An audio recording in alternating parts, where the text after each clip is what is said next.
তাহাজ্জুদ আর ফজরের অভ্যাস আছে যার, রহমত পূর্ণ প্রভাত হয় তার। আলহামদুলিল্লাহি রাব্বিল আলামিন, সালাতু ওয়াসসালামু আলা খাতামিন নাবিয়্যিন, মা বা'দু, ফাআউযু বিল্লাহি মিনাশ শাইতানির রাজীম, বিসমিল্লাহির রাহমানির রাহিম। সালাতু ওয়াসসালামু আলাইকা ইয়া রাসূলুল্লাহ ওয়া আলা আলিকা ওয়া আসহাবিকা ইয়া হাবিবাল্লাহ। আসসালাতু ওয়াসসালামু আলাইকা ইয়া নবিয়্যাল্লাহ ওয়া আলা আলিকা ওয়া আসহাবিকা ইয়া নূরাল্লাহ। মাদানী চ্যানেল বাংলার ট্রান্সমিশন রহমতপূর্ণ প্রবাদ নিয়ে উপস্থিত হয়েছি। দূর এবং কাছে যারা সঙ্গ দিচ্ছেন সকলকে জানাই অনুষ্ঠানে স্বাগত।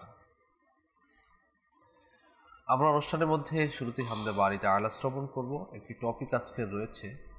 টপিক নিয়ে আজকের আলোচনার জন্য আমাদের বিজ্ঞ মুবাল্লিগ রিয়াজ ভাই রয়েছেন এবং মাইনুদ্দিন ভাই রয়েছেন। ইনশাআল্লাহ তাআলা আমরা তাদের থেকে গুরুত্বপূর্ণ আলোচনা আমরা শ্রবণ করব ইনশাআল্লাহ আযজা ওয়া জাল। আসুন আমরা শুরুতে একটি দুরূদে পাকের ফজিলত জেনে নিই। নবী রাহমাত শফি উম্মত সাল্লাল্লাহু তাআলা আলাইহি ওয়া আলিহি ওয়াসাল্লাম ইরশাদ করেছেন, তোমরা তোমাদের মজলিসসমূহকে, বৈঠকসমূহকে আমার উপর দুরূদ শরীফ পাঠ করার দ্বারা সজ্জিত করে নাও, কেননা তোমাদের দুরূদ আমার নিকট পৌঁছে থাকে। সাল্লু আল হাবিব সাল্লাল্লাহু তাআলা আলা মুহাম্মদ সাল্লাল্লাহু তাআলা আলাইহি ওয়া আলিহি সালাতু ওয়া সালামুন আলাইকা ইয়া সাইয়্যিদি ইয়া রাসূলুল্লাহ সাল্লাল্লাহু আলাইহি ওয়াসাল্লাম। আসুন আমরা শুরুতেই যাব, আমাদের সাথে রয়েছেন আহমদ রাজা ভাই। হামদে বারি তাআলা শ্রবণ করুন। সাল্লাল্লাহু আলাইকা ইয়া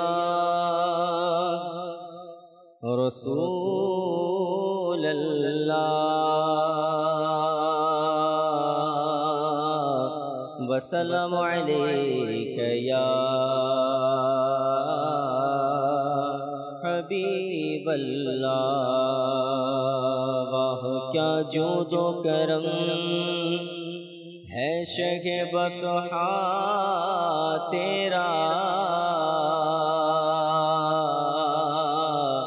واہ کیا جود و کرم ہے شہ بطحا تیرا،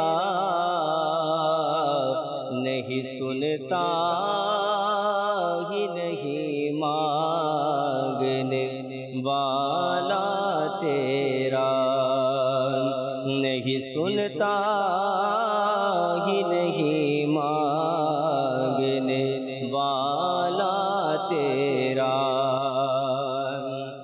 ایک میں کیا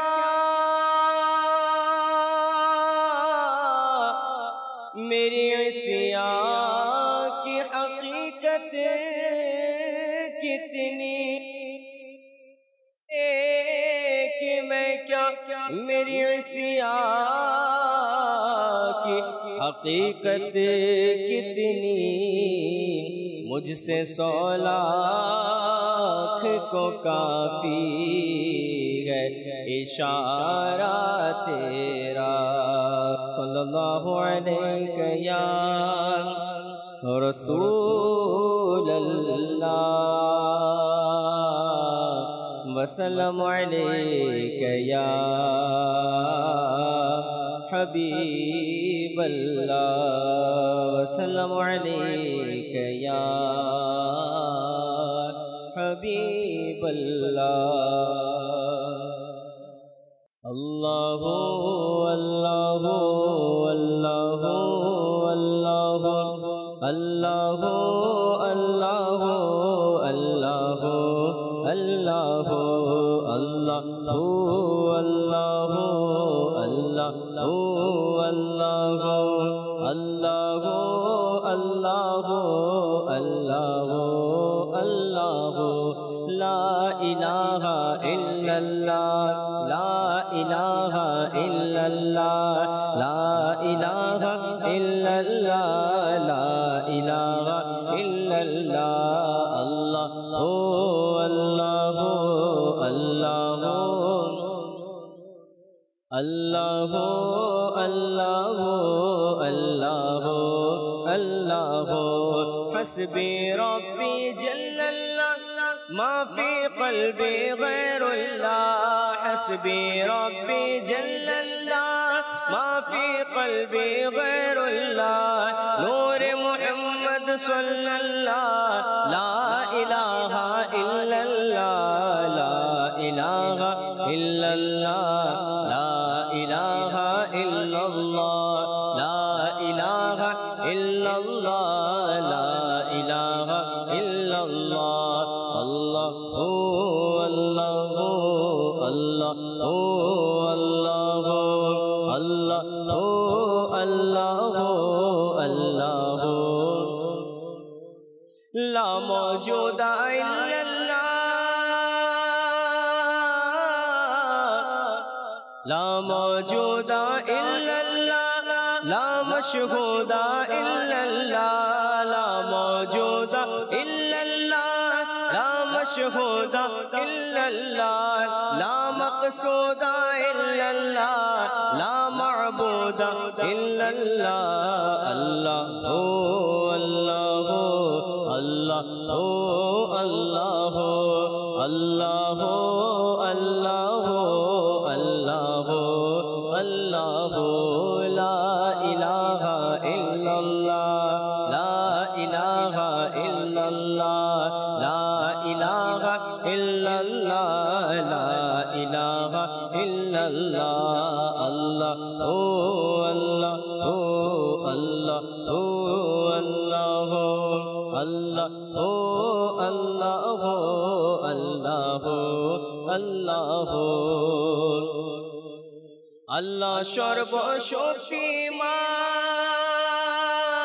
সর্বশক্তিমান আল্লাহ সর্বশক্তিমান বান্দার প্রতি দয়াবান আল্লাহ সর্বশক্তিমান বান্দার প্রতি দয়াবান প্রিয় হাবিব করলেন দান যিনি ঈমানের জান লা ইলাহা ইল্লাল্লাহ লা ইলাহা ইল্লাল্লাহ লা ইলাহা ইল্লাল্লাহ লা ইলাহা ইল্লাল্লাহ আল্লাহু আল্লাহু আল্লাহু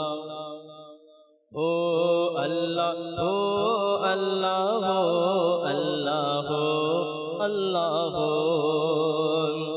আমরা গুনাহগার বান্দা ক্ষমা করে দাও খোদা আমরা গুনাহগার বান্দা ক্ষমা করে দাও খোদা আমরা গুনাহগার বান্দা ক্ষমা করে দাও খোদা দেখাও নবীজির রওজা সেথায় পড়ি এই কালেমা লা ইলাহা ইল্লাল্লাহ লা ইলাহা ইল্লাল্লাহ লা ইলাহা ইল্লাল্লাহ লা ইলাহা ইল্লাল্লাহ আল্লাহু আল্লাহু আল্লাহু আল্লাহু আল্লাহু আল্লাহু আল্লাহু আল্লাহু আরশে কম্পন সৃষ্টি হয় রহমতের দৃষ্টি হয় আরশে কম্পন সৃষ্টি হয় রহমতের দৃষ্টি হয় রহমতের বৃষ্টি হয় যখন পড়ি এই কালেমা লা ইলাহা ইল্লাল্লাহ লা ইলাহা ইল্লাল্লাহ লা ইলাহা ইল্লাল্লাহ লা ইলাহা ইল্লাল্লাহ আরশে কম্পন সৃষ্টি হয় রহমতের বৃষ্টি হয় আরশে কম্পন সৃষ্টি হয় কুদরতের দৃষ্টি হয় রহমতের বৃষ্টি হয় যখন পড়ি এই কালেমা লা ইলাহা ইল্লাল্লাহ লা ইলাহা ইল্লাল্লাহ লা ইলাহা ইল্লাল্লাহ মুহাম্মাদুর রাসূলুল্লাহ সাল্লাল্লাহু তাআলা আলাইহি ওয়াসাল্লাম। মাশাআল্লাহ। তো দেখতে পাচ্ছেন মাদানী বাংলার মর্নিং ট্রান্সমিশন রহমত নূপুর। আমরা এই অনুষ্ঠানের মধ্যে আপনাদের কলও নিয়ে থাকি। আর আজকের আমাদের রয়েছেন নাতখা আহমদ রেজা ভাই, ইনশাআল্লাহ তাআলা এনার থেকে আপনারা কালাম শুনতে পারবেন। আজকের যে বিষয়টি আমরা নিয়েছি সেটা হচ্ছে এখন আমাদের মাঝে আরবি মাস চলছে জামাদিউস সানি, আর এই মাসে একজন মহান ব্যক্তিত্বের ওফাত শরীফ হয়েছে, যার ওরস শরীফ আমরা পালন করে থাকি, ইসালে সওয়াবের মাহফিল আমরা করে থাকি। তিনি আর কেউ নন, তিনি হচ্ছেন আশিকে আকবর হযরত সৈয়দনা আবু বকর সিদ্দিক রাদিয়াল্লাহু তাআলা আনহু। 22 জামাদিউস সানি এনার ওফাত শরীফ হয়েছিল, আর সেই দিনকে আমরা উদযাপন করি, পালন করে থাকি বিভিন্ন মেহফিলের মাধ্যমে, ইসালে সওয়াবের মাধ্যমে, গরিব মিসকিনকে খাবার খাওয়ানোর মাধ্যমে এবং কোরআন খানির মাধ্যমে, ওনার জীবনী আলোচনা করার মাধ্যমে। তো আজকের ইনশাআল্লাহ তাআলা আমরা এই আশিকে আকবর নিয়ে আলোচনা করব। শুরুতেই আমরা আসব, সংক্ষিপ্ত পরিচয় জানবো আমাদের মাইনুদ্দিন ভাই থেকে। আলহামদুলিল্লাহি রাব্বিল আলামিন ওয়াসসালাতু ওয়াসসালামু আলা সাইয়্যিদিল মুরসালিন, আম্মা বাদ, ফাউযু বিল্লাহি মিনাশ শাইতানির রাজিম, বিসমিল্লাহির রহমানির রহিম।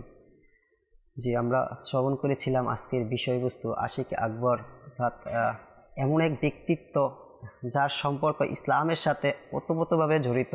সুবহানাল্লাহ। তো তার সংক্ষিপ্ত পরিচয় আমরা শ্রবণ করি। তিনি হলেন ইসলামের প্রথম খলিফা, যিনি আমিরুল মুমিনিন সাইয়েদনা সিদ্দিক আকবর রাদিয়াল্লাহু তাআলা আনহু। তার পবিত্র নাম হচ্ছে আব্দুল্লাহ এবং তার উপাধি হচ্ছে সিদ্দিক এবং আতিক। সিদ্দিক হচ্ছে সত্যবাদী। তিনি রাসূল সাল্লাল্লাহু তাআলা আলাইহি সাল্লামের নবুয়াতকে সর্বপ্রথম গ্রহণ করেছিলেন, সত্যতাকে স্বীকার করেছিলেন। তো এজন্য তার উপাধি হয়েছে সিদ্দিক, এবং আতিকও তার উপাধি, অর্থাৎ তিনি হলেন মুক্ত বা স্বাধীন।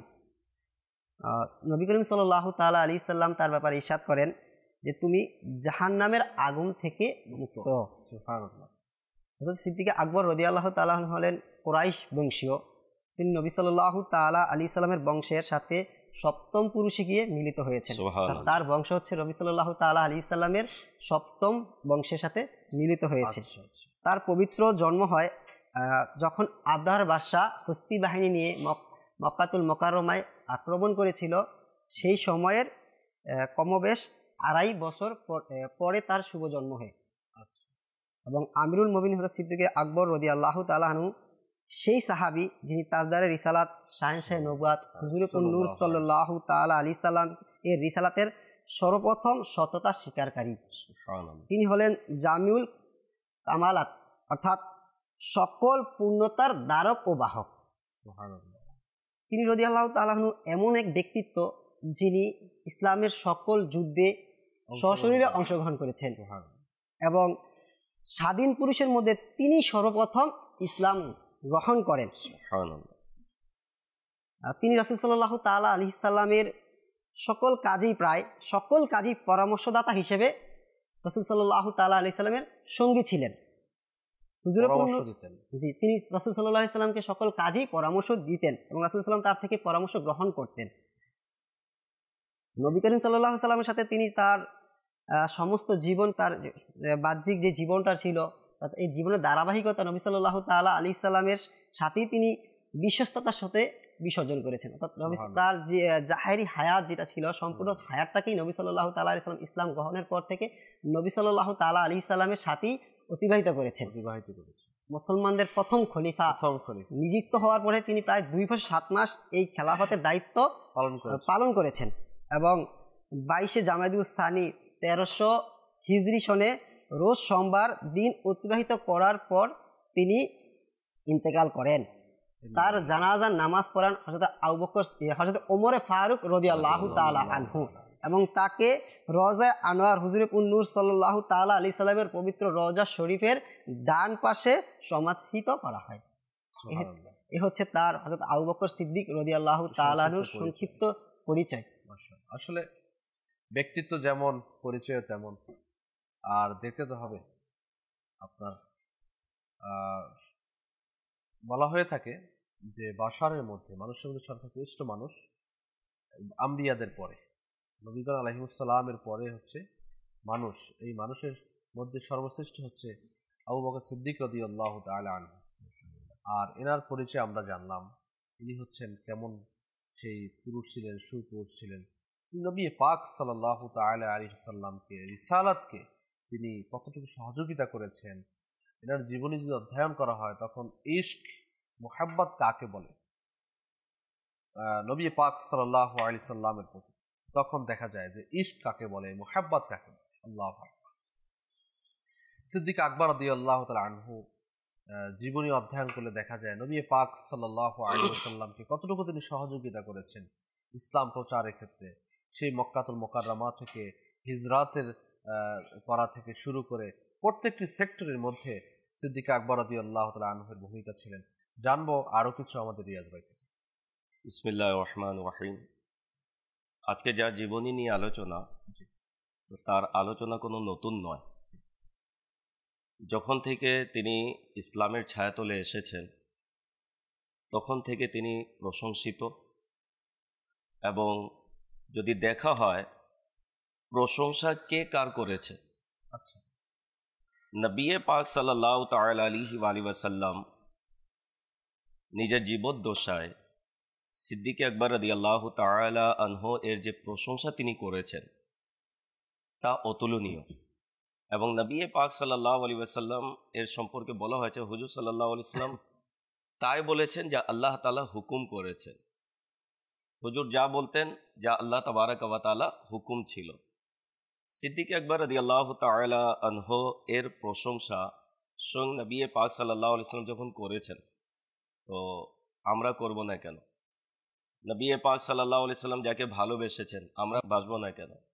নবী পাক সাল্লাল্লাহু আলাইহি ওয়াসাল্লাম যাকে বন্ধু বানিয়েছেন এবং বন্ধু বলে স্বীকৃতি দিয়েছেন, এবং নবী পাক সাল্লাল্লাহু আলাইহি ওয়াসাল্লাম যার সম্পর্কে বলেছেন তিনি জাহান্নাম থেকে মুক্ত এবং জান্নাতে উম্মতে মুহাম্মাদির মধ্যে সর্বপ্রথম বিনা হিসাবে তিনি প্রবেশ করবেন।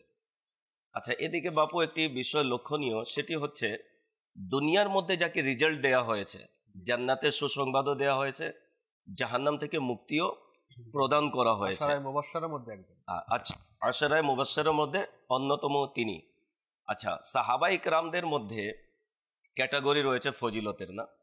তো সিদ্দিক আকবর রাদিয়াল্লাহু তাআলা আনহু তিনি সর্বশ্রেষ্ঠ।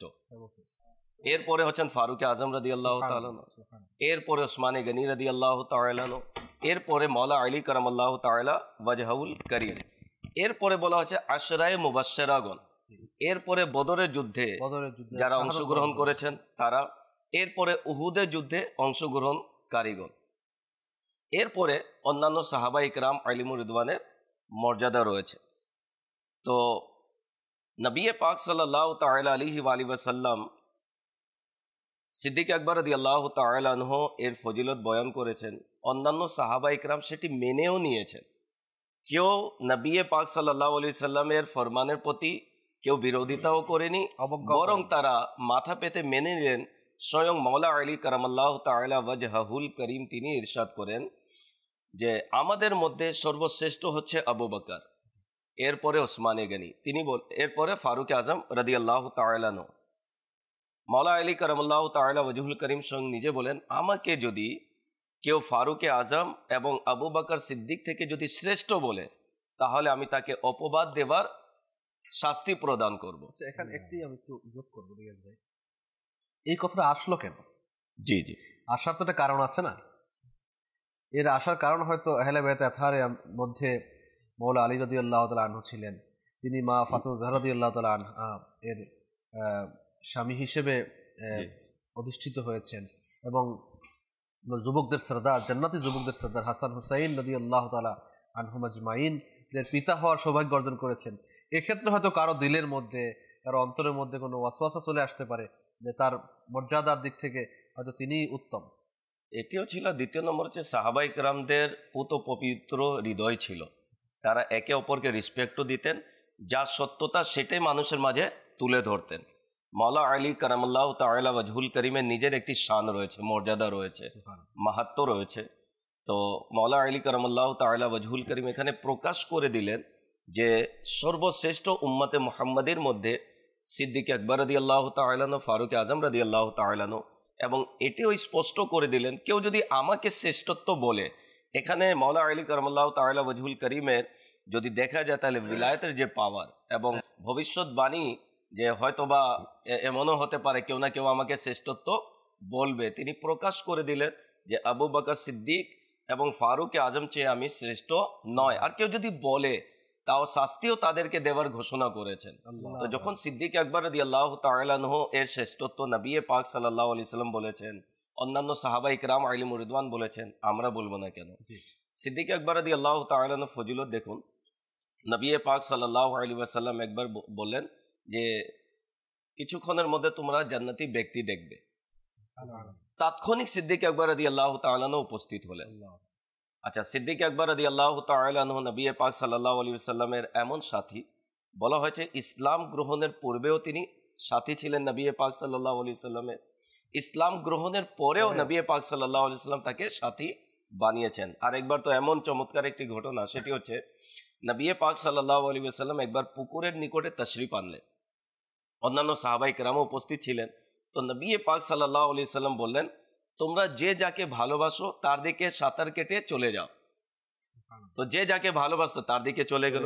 নবী পাক সাল্লাল্লাহু আলাইহি ওয়াসাল্লাম স্বয়ং নিজেই পুকুরে নেমে সাঁতার কেটে সিদ্দিক আকবরের নিকটে গেলেন এবং সিদ্দিক আকবর রাদিয়াল্লাহু তাআলা আনহুকে বললেন, আমি যদি কাউকে খলিল বানাতাম তাহলে তোমাকে বানাতাম, তুমি আমার বন্ধু। তো নবী পাক সাল্লাল্লাহু আলাইহি ওয়াসাল্লাম যে রেসপেক্ট ওনাকে দিয়েছেন, যে ওনাকে আপন করে নিয়েছেন, তো আমরা কেন আপন বানাবো না? নিশ্চয়ই সে হৃদয়ের মধ্যে সিদ্দিক আকবর রাদিয়াল্লাহু তাআলা আনহু এর ভালোবাসা রয়েছে, যে হৃদয় আল্লাহ এবং তার রাসূলের প্রেমে বিভোর, যে হৃদয়ের মধ্যে আহলে বাইতের মহব্বত, সে হৃদয়ের মধ্যে সিদ্দিক আকবরের মহব্বতও দেখা যায়। যেখানে নবী পাক সাল্লাল্লাহু আলাইহি সাল্লাম এর সংস্পর্শে আসলে, জিয়ারত করলে জাহান্নাম হারাম হয়ে যায়, জিয়ারত ইমানের সাথে আর কি। সিদ্দিক আকবর রাদিয়াল্লাহু তাআলা আনহু নবী পাক সাল্লাল্লাহু আলাইহি সাল্লামকে বহন করার সৌভাগ্য অর্জন করেছেন, বহন করার সৌভাগ্য অর্জন করেছেন। এবং বহন করার যে ভঙ্গিটা ছিল, এটি যদি শোনা হয় মানে আশিকদের চোখ থেকে পানি পড়ে যাবে।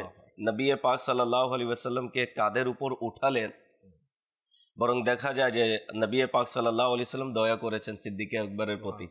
এবং উনি যে যখন হিজরতের রাতের যদি ঘটনা নেওয়া হয়, কোনো সময় সামনে দিকে যান, কোনো সময় পিছনে, কোনো সময় ডানে, কোনো সময় বামে।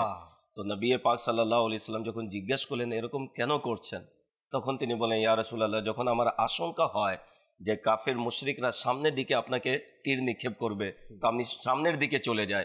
যখন আশঙ্কা হয় যে ডান দিক দিয়ে করবে, আমি ডান দিকে চলে যাই। যখন আশঙ্কা হয় বাম দিকে, তো আমি বাম দিকে চলে যাই। যখন আশঙ্কা হয় পিছনে, তো আমি পিছনের দিকে চলে যাই। তো নবী পাক সাল্লাল্লাহু আলাইহি সাল্লামকে এই যে ভালোবাসার একটা ভঙ্গি উনি শিখালেন, এবং যে ভালোবাসে তিনি আমাদেরকে শিখিয়ে গেলেন যে নবীকে কিভাবে ভালোবাসতে হয়। নিজের জীবন চাইতেও বেশি নবীকে ভালোবাসতে হয়। শুধু দেখাননি, প্রমাণও করেছে। যদি আমরা দেখি গুহার মধ্যে, সৌর গুহার মধ্যে সাপ যে আক্রমণ করেছিল, বারংবার আমরা ঘটনা শুনেছি। তো নবী পাক সাল্লাল্লাহু আলাইহি সাল্লামের জন্য যন্ত্রণা সহ্য করেছেন, সাপ দংশন করেছে, যন্ত্রণা তিনি সহ্য করেছেন, কিন্তু নবী পাক সাল্লাল্লাহু আলাইহি সাল্লামের আরামের দিকে তিনি খেয়াল করেছেন যে হুজুর সাল্লাল্লাহু আলাইহি সাল্লামের আরামের দিকে যেন কোনো ব্যাঘাত না হয়, এবং নিজের জীবনকে হুজুর সাল্লাল্লাহু আলাইহি ওয়াসাল্লামের আরামের জন্য উৎসর্গ করেছে।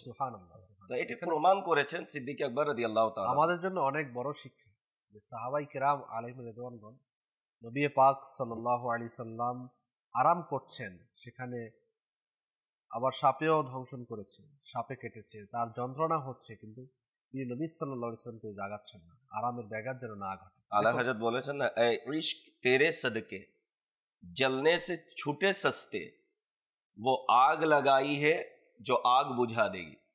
বলে আলা হযরত বলেছেন যে হ্যাঁ, ইশক মানে নবীর ইশককে এমন ভাবে আমি নিজের হৃদয়ের মধ্যে জ্বালিয়েছি, এই আগুন এমন আগুন যে জাহান্নামের আগুনকে নিক্ষেপ করে দিবে। তো এই ইশক আগুনকে নিভিয়ে দিবে, তো জাহান্নামের আগুনকে নিভিয়ে দিবে ইশকে রাসূলের আগুন। ইশকে রাসূলের যাদের অন্তরের মধ্যে রয়েছে, ইনশাআল্লাহ তারা নিশ্চয় জাহান্নাম থেকে মুক্ত হবে, জান্নাত তাদের ঠিকানা হবে। এবং এই আদর্শটি সাহাবায়ে কেরাম, বিশেষ করে সিদ্দিক আকবরের জীবনীতে পাওয়া যায়। মাশাআল্লাহ। আসুন আমরা কালামের দিকে যাচ্ছি। সাল্লু আলাল হাবিব। কি মহান শান ও মর্যাদা তোমার, কি মহান শান ও মর্যাদা মর্যাদা তোমার, হয়নি সৃজন ভবে উপমা তোমার, কি মহান শান মর্যাদা তোমার, কি মহান শান মর্যাদা তোমার।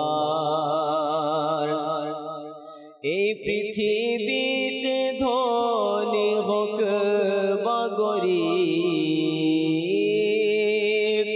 এই পৃথিবীতে ধনী হোক বা গরীব, পেয়েছে সকলে দক্ষিণা তোমার, পেয়েছে সকলে দক্ষিণা তোমার, কি মহান শান মর্যাদা তোমার। ফিরে যায়নি গরিব খালি হাতে, ফিরে যায়নি গরিব খালি হাতে, প্রিয় নবী অঢেল খাজানা তোমার, প্রিয় নবী অঢেল খাজানা তোমার। वाह क्या जुदो करम है शह बतहा तेरा, नहीं सुनता ही नहीं मांगने वाला तेरा। तूने इस्लाम दिया, तूने जमात में लिया, तू करीम अब कोई फिरता है यातिया तेरा। फिर जाएने गरीब खाली हाथे, प्रिय नबी अढेल खजाना তোমার, প্রিয় নবী অঢেল খজানা তোমার, কি মহান শান মর্যাদা তোমার, কি মহান শান মর্যাদা তোমার। সারা পৃথিবী চায় খোদাকে পেতে, সারা পৃথিবী চায় খোদাকে পেতে, হে নবী চায় তোমায় খোদা তোমার, হে নবী চায় তোমায় খোদা তোমার, হে নবী চায় তোমায় খোদা তোমার, কি মহান শান মর্যাদা। সারা পৃথিবী চায় তোমাকে পেতে, সারা পৃথিবী চায় খোদাকে পেতে, হে নবী চায় তোমায় খোদা তোমার, হে নবী চায় তোমায় খোদা তোমার, কি মহান শান মর্যাদা তোমার, কি মহান শান মর্যাদা মার। হয়নি সৃজন ভবে উপমা তোমার, হয়নি সৃজন ভবে উপমা তোমার। বাদশাহর বাদশাহ হয়ে গেল সে, বাদশাহর বাদশাহ হয়ে গেল সে, যে গোলাম হলো মুস্তাফা তোমার, যে গোলাম মুস্তাফা তোমার, যে গোলাম হলো মুস্তাফা তোমার।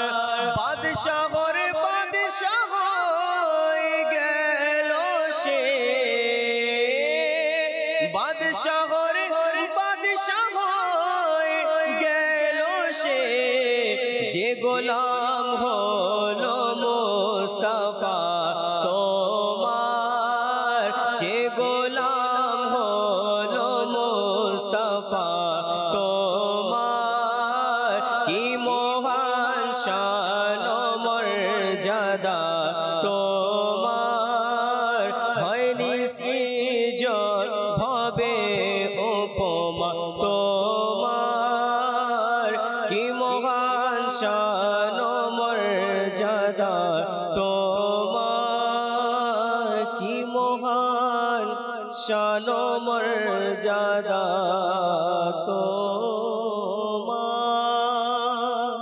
যেমন শান ও মর্যাদা প্রিয় নবী সাল্লাল্লাহু আলাইহি ওয়াসাল্লামের, তেমন তার উম্মতের, তেমন তার সাহাবাই কেরামের, তেমন তার আশিক আকবরের। সুবহানাল্লাহি ওয়া বিহামদিহি, আল্লাহু আকবার। শুনছিলাম আমাদের আজকের টপিক হচ্ছে সিদ্দিক আকবর রাদিয়াল্লাহু তাআলা আনহুকে নিয়ে আশিক আকবর বলা হয়। আশিক আকবর মানে হচ্ছে গিয়ে, আশিক হচ্ছে ইশক থেকে আসে, যাকে ভালোবাসে, এবং প্রিয় নবী সাল্লাল্লাহু আলাইহি ওয়াসাল্লামকে যে ভালোবেসেছেন, সেই ভালোবাসার যে ইশক মুহাব্বত সবচেয়ে সর্বোচ্চ শিখরে পৌঁছেছেন সিদ্দিক আকবর রাদিয়াল্লাহু তাআলা আনহু। জি মাইনুদ্দিন ভাই। জি, আমরা শ্রবণ করেছিলাম যে সিদ্দিক আকবর রাদিয়াল্লাহু তাআলা আনহুকে কেন শ্রেষ্ঠ বলা হয়। তো সাহাবায়ে কেরাম আলাইহিমুর রিদওয়ানদের মাঝে তো তিনি শ্রেষ্ঠ ছিলেনই, খুদ আল্লাহ তাআলা যাকে শ্রেষ্ঠ ঘোষণা করেছেন সে তো অবশ্যই সবার কাছে শ্রেষ্ঠ হবে। যেমন আমিরুল মুমিনিন আলী রাদিয়াল্লাহু তাআলা আনহু বলেন, রাসূল আকরাম সাল্লাল্লাহু তাআলা আলাইহি সাল্লাম ইরশাদ করেন, আমি আল্লাহ তাআলার দরবারে 3 বার তোমাকে শ্রেষ্ঠ করার জন্য আবেদন করলাম। রাসূল পাক সাল্লাল্লাহু তাআলা আলাইহি সাল্লাম আল্লাহ তাআলার দরবারে হযরত আলী রাদিয়াল্লাহু তাআলা আনহুকে শ্রেষ্ঠ করার জন্য আবেদন করলেন, কিন্তু আল্লাহ তাআলার দরবার থেকে আদেশ আসলেন যে আবু বকর শ্রেষ্ঠ। আল্লাহ তাআলা ইরশাদ করেছেন যে আবু বকরই শ্রেষ্ঠ। তো একটি ঘটনা এমন রয়েছে যে হযরত জিবরাইল আমিন আলাইহিস সালাতু ওয়াস সালাম একবার রাসূল পাক সাল্লাল্লাহু তাআলা আলাইহি সাল্লামের দরবারে আসলেন। যে ঘটনাটি হযরত আব্দুল্লাহ বিন ওমর রাদিয়াল্লাহু তাআলা আনহু বর্ণনা করেন। তিনি বলেন যে একবার আমি রাসূল পাক সাল্লাল্লাহু তাআলা আলাইহি সাল্লামের দরবারে উপস্থিত হলাম। তো সেখানে হযরত আবু বকর সিদ্দিক রাদিয়াল্লাহু তাআলা আনহু উপস্থিত ছিলেন, যার পরনে ছিল এমন একটি পোশাক, যে পোশাকের বুতামের স্থানে কাঁটাযুক্ত করা ছিল, অর্থাৎ কাঁটা দিয়ে জামাটা আটকানো ছিল। আচ্ছা। তো ওই সময়ে হযরতে জিবরাইল আমিন আলাইহিস সালাতু ওয়াস সালামও ওই দরবারে তাশরিফ নিয়ে আসলেন, উপস্থিত হলেন। তখন তিনি রাসূল পাক সাল্লাল্লাহু তাআলা আলাইহি সাল্লামকে বললেন, ইয়া রাসূলুল্লাহ সাল্লাল্লাহু তাআলা আলাইহি সাল্লাম, আবু বকর সিদ্দিকের জামাটা এভাবে কেন, এরকম কেন, অর্থাৎ কাঁটা দিয়ে আটকানো কেন? তিনি সাল্লাল্লাহু তাআলা আলাইহি সাল্লাম উত্তর দিলেন যে, হে জিবরাইল আলাইহিস সালাতু ওয়াস সালাম, তার সমস্ত সম্পদ, অর্থাৎ হযরত আবু বকর সিদ্দিক রাদিয়াল্লাহু তাআলা আনহুর সমস্ত সম্পদ মক্কা বিজয়ের পূর্বেই সে আমার জন্য দান করে দিয়েছেন, বিলীন করে দিয়েছেন, বিসর্জন করেছেন। তো এটা শুনে হযরত জিবরাইল আমিন আলাইহিস সালাতু ওয়াস সালাম ইরশাদ করেন, হে আল্লাহর রাসূল সাল্লাল্লাহু তাআলা আলাইহি সাল্লাম, আল্লাহ তাআলা আপনাকে সালাম প্রেরণ করেছেন এবং বলেছেন, আবু বকর সিদ্দিক রাদিয়াল্লাহু তাআলা আনহু কি আল্লাহ তাআলার প্রতি সন্তুষ্ট না অসন্তুষ্ট, আপনি এটা জিজ্ঞাসা করুন। তা জানার জন্য আহ্বান করেছেন। তো রাসূল পাক সাল্লাল্লাহু তাআলা আলাইহি সাল্লাম হযরত আবু বকর সিদ্দিক রাদিয়াল্লাহু তাআলা আনহুকে এই সুসংবাদ দিলেন যে, হে আবু বকর সিদ্দিক, তোমাকে আল্লাহ তাআলা সালাম প্রেরণ করেছেন এবং এটা জিজ্ঞাসা করেছেন যে তুমি কি আল্লাহ তাআলার প্রতি সন্তুষ্ট নাকি অসন্তুষ্ট। তখন হযরত আবু বকর সিদ্দিক রাদিয়াল্লাহু তাআলা আনহু উত্তর দিলেন আনন্দিত হয়ে যে, অবশ্যই আমি আমার রব তাআলার প্রতি সন্তুষ্ট, কেনই বা আমি অসন্তুষ্ট হব, কেনই বা আমি সন্তুষ্ট হব না, অবশ্যই আমি আমার রব তাআলার প্রতি সন্তুষ্ট। এবং এই শব্দটি তিনি একাধারে 3 বার পাঠ করলেন যে আমি আমার রব তাআলার প্রতি সন্তুষ্ট। তো এখানে একটা বিষয় দেখেন বাপু, যে নবী পাক সাল্লাল্লাহু আলাইহি ওয়াসাল্লাম এর গোলামিকে বরণ করে নেওয়ার কারণে এখন আল্লাহ তাবারাক ওয়া তাআলার পক্ষ থেকে সিদ্দিক আকবর থেকে জানা হচ্ছে যে তিনি আমার প্রতি সন্তুষ্ট কিনা। সুবহানাল্লাহ। তো আল্লাহ তাবারাক ওয়া তাআলা যার প্রতি রাজি, যার হাবিব সাল্লাল্লাহু আলাইহি ওয়াসাল্লাম যার প্রতি রাজি, একজন কবি অনেক সুন্দর বলেছেন, আল্লাহ কা মাহবুব বনে जो तुम्हें चाहे उसका तो बयां ही नहीं कुछ तुम जिसे चाहो। বলেছে ইয়া রাসূলুল্লাহ সাল্লাল্লাহু আলাইহি ওয়াসাল্লাম, তারা আল্লাহর প্রিয় হয়ে যায় যারা আপনাকে চায়, আর তার তো তুলনা হয় না যাকে আপনি চান, যাকে আপনি মোহব্বত করেন, আপনি ভালোবাসেন, তো তার তুলনা নেই। বিদায় সিদ্দিক আকবরকে আল্লাহ তাবারাক ওয়া তাআলা জিবরাইল আমিন আলাইহিস সালাতু ওয়াস সালামের মাধ্যমে জিজ্ঞাসা করাচ্ছেন যে সে আমার প্রতি সন্তুষ্ট কিনা। নিশ্চয়ই সিদ্দিক আকবর রাদিয়াল্লাহু তাআলা সন্তুষ্ট এবং আল্লাহ তার প্রতি সন্তুষ্ট, এবং কোরআনুল কারীমের মধ্যে এর প্রমাণও রয়েছে। রাদিয়াল্লাহু আনহু ওয়া রাদু আন, যে আল্লাহ তাদের প্রতি রাজি, তাদের প্রতি আল্লাহও রাজি, এবং তাদের কোন স্থান আল্লাহ তাবারাক ওয়া তাআলা রেখেছেন সেটিও কোরআনুল কারীমের মধ্যে বলে দিয়েছেন, সেটি হচ্ছে জান্নাত, যেখানে তারা চিরস্থায়ী থাকবেন। তো আল্লাহ তাবারাক ওয়া তাআলা সিদ্দিক আকবর রাদিয়াল্লাহু তাআলা আনহুর শান মর্যাদা যে বৃদ্ধি করেছেন, সেটি যে কোনো সম্প্রদায় বলেন, জাতি বলেন, শত চেষ্টা করেও ওনার মর্যাদাকে কেউ ক্ষুণ্ণ করতে পারবে না। স্বয়ং নিজেই আল্লাহ তাবারাক ওয়া তাআলা যার মর্যাদাকে বাড়িয়েছেন, তার হাবিব বাড়িয়েছেন। নবী পাক সাল্লাল্লাহু আলাইহি ওয়াসাল্লাম স্বয়ং নিজে বলেন যে আমার 4 জন অজির রয়েছেন, 2 জন অজির পৃথিবীতে, 2 জন আসমানে। আরজ করা হলো ইয়া রাসূলুল্লাহ সাল্লাল্লাহু আলাইহি ওয়াসাল্লাম, পৃথিবীতে 2 জন, ভূপৃষ্ঠের মধ্যে 2 জন অজির কে? তখন বলেন সিদ্দিক আকবর এবং ফারুক আজম। আসমানে কে? আসমানে হচ্ছেন জিবরাইল আমিন আলাইহিস সালাতু ওয়াস সালাম, মিকাইল আলাইহিস সালাতু ওয়াস সালাম। যখন নবী পাক সাল্লাল্লাহু আলাইহি ওয়াসাল্লাম উভয় জনকে নিজের অজির বলেছেন, আচ্ছা মুশিরও বলা হয়। নবী পাক সাল্লাল্লাহু আলাইহি ওয়াসাল্লাম এদের সাথে মশওয়ারা করতেন, পরামর্শ নিতেন। এখন পরামর্শ কার থেকে নেওয়া হয়? যাকে রেসপেক্ট দেওয়া হয়, তাকে যাকে ভালোবাসা হয়, যাকে প্রাধান্য দেওয়া হয়, যাকে প্রাধান্য দেওয়া হয় তার থেকে কিন্তু মশওয়ারা করা হয়। তো নবী পাক সাল্লাল্লাহু আলাইহি ওয়াসাল্লাম গুরুত্বপূর্ণ বিষয় নিয়ে ইনাদের সাথে মশওয়ারাও করতেন, এবং সাহাবা ইকরামদের মাঝে তাদের মর্যাদা তুলে ধরেছেন, বারংবার সেটি বয়ান করেছেন। যদি দেখা হয় সিদ্দিক আকবর রাদিয়াল্লাহু তাআলা আনহু, তিনি উম্মতদের মধ্যে এমন মহান ব্যক্তিত্ব, যিনি নবী পাক সাল্লাল্লাহু আলাইহি ওয়াসাল্লামের জীবদ্দশায় ইমামতি করার সৌভাগ্য অর্জন করেছেন। সুবহানাল্লাহ, ইমামতি করার সৌভাগ্য অর্জন করেছেন হুজুর সাল্লাল্লাহু আলাইহি ওয়াসাল্লামের জীবদ্দশায়। এমনকি নবী পাক সাল্লাল্লাহু আলাইহি ওয়াসাল্লাম যখন দুনিয়া থেকে জাহিরি বিদায় নেবার পূর্বে অসুস্থ হয়ে পড়লেন, বরং অসুস্থ ওনার দরবারে উপস্থিত হলো, তো নবী পাক সাল্লাল্লাহু আলাইহি ওয়াসাল্লাম বললেন যে আবু বকর কোথায়, তাকে ডেকে এনো এবং তাকে বলো ইমামতি করার জন্য। সুবহানাল্লাহ। আম্মা আয়েশা সিদ্দিকা রাদিয়াল্লাহু তাআলা আনহা তিনি বলেন, ইয়া রাসূলুল্লাহ সাল্লাল্লাহু আলাইহি ওয়াসাল্লাম, আমার বাবা কোমল হৃদয়ের মানুষ, আপনার মুসল্লায় সে দাঁড়াতে পারবে না। তিনি এত কোমল হৃদয়ের যে তার সাহস হবে না যে আপনার মুসল্লায় তিনি দাঁড়াবেন।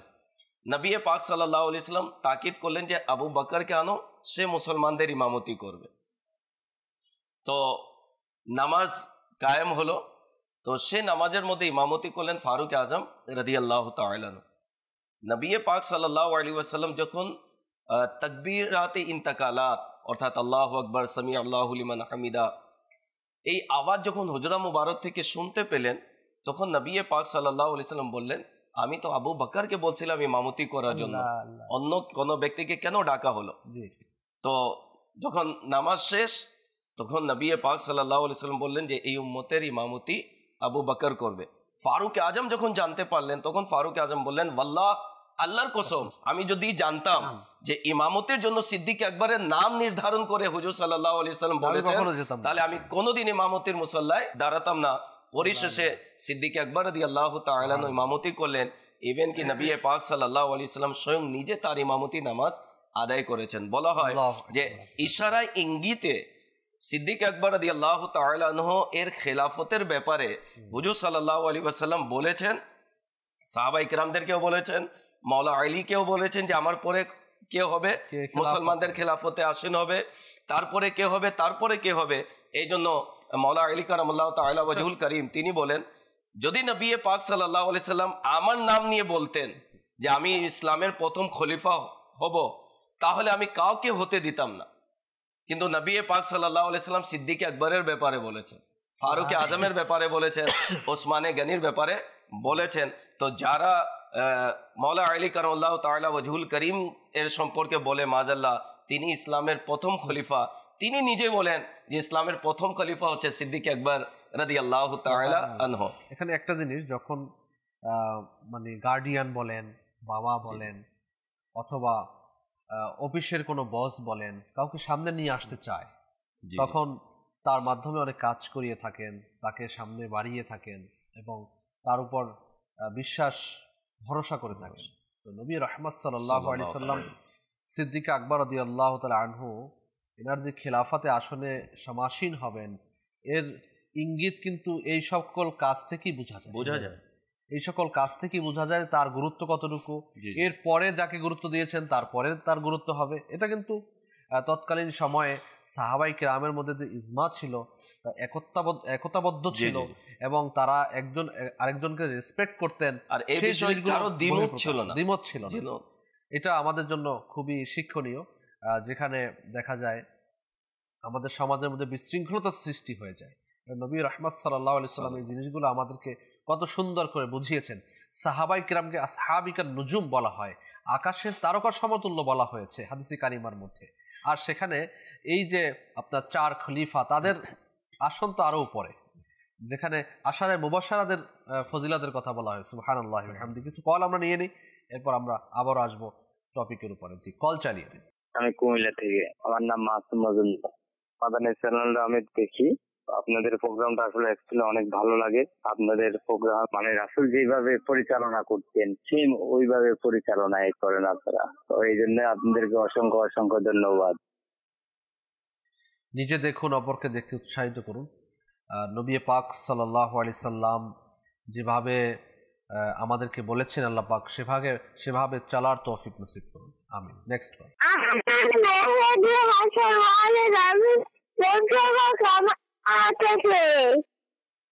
আমি এখন মানুষের দেখতেছি, আমার খুব ভালো লাগে। আমি নানা এই হাসানের নানা, আমি যতটুকু বুঝতে পারছি। আহমদ ভাই একটু মানে ভালো করে কান লাগাই শুনিয়েন, বোঝা যায় না। মাদানী মুন্নিরা আমাদেরকে কল করেন, মহব্বত, মাশাআল্লাহ। এটাই মাদানী চ্যানেলের ভালোবাসা। ছোট হোক, বড় হোক, বৃদ্ধ হোক, সবাই মাদানী চ্যানেলের ভক্ত, মাদানী চ্যানেল দেখে থাকেন। মাশাআল্লাহ, আল্লাহ তাআলা বরকত দিক। মাদানী মুন্নিরা আমাদেরকে স্মরণ করে, আমাদেরকে উৎসাহিত করেন কল করে। আল্লাহ পাক তাদেরকে বা আমল আলিমে দিন বানাক। আমিন। মুবাল্লিগে দাওয়াত ইসলামী বানিয়ে দিন। জি, নেক্সট কল। আমি জাহাঙ্গীর বলছি, ফরিদপুর বোয়ালমারি। আপনার চ্যানেল আমি 1 বছর ধরেই দেখি। আপনার এই চ্যানেল ছাড়া আর কোনো চ্যানেল দেখিনি। ইনশাআল্লাহ খুব ভালো লাগে, অনেক কিছু শিখতে পারছি। মাশাআল্লাহ, দেখতে থাকুন, আরো অনেক কিছু শিখতে পারবেন ইনশাআল্লাহ। নিজে যেভাবে শিখেছেন অপরকেও শেখানোর দরকার আছে না? সেজন্য অন্যকেও দাওয়াত দিতে হবে আমাদের। মাদানী চ্যানেল যখনই আমরা যেখানেই যাব, একটাই চ্যানেল, মাদানী চ্যানেল। চায়ের দোকানে হোক, ঘরের মধ্যে হোক, কোথাও যাচ্ছি, কোথাও বেড়াতে যাচ্ছি, যেখানেই যাচ্ছি না কেন, মাদানী চ্যানেলকে আমরা এস্টাবলিশ করি এবং দেখানোর ব্যবস্থা করি। নেক্সট। আমি বলছিলাম কালিয়াকুট থেকে, ঢাকা, নাম বুলবুল আহমেদ। আপনাদের মাদানী চ্যানেল আমরা দেখি, আমাদের ভালোই লাগে, সবসময় দেখি। আমি একটি গজল শুনতে চাই, হাসবি রব্বি জাল্লাল্লাহ, শুনিয়ে দিলে অনেক খুশি হব। হাসবি রব্বি জাল্লাল্লাহ। আসুন, আমরা দেরি করব না, কালামের দিকে যাব। যেগুলো ফরমাইশ এসেছে, অনুরোধ আসছে, আমরা একটা দুইটা যেগুলোই আসছে আমরা শ্রবণ করি একটু একটু। সাল্লু আলাল হাবিব সাল্লাল্লাহু তাআলা আলা মুহাম্মদ সাল্লাল্লাহু আলাইহি ওয়াসাল্লাম। حسبي ربي جل الله ما في قلبي غير الله نور محمد صلى الله لا إله إلا الله حسبي ربي جل الله ما في قلبي غير الله نور محمد صلى الله إله إلا الله لا إله إلا الله لا إله إلا الله لا إله إلا الله لا إله إلا الله اے حسنین کے نانا اے حسنین کے نانا اے حسنین کے نانا اے حسنین کے نانا زہرا پاک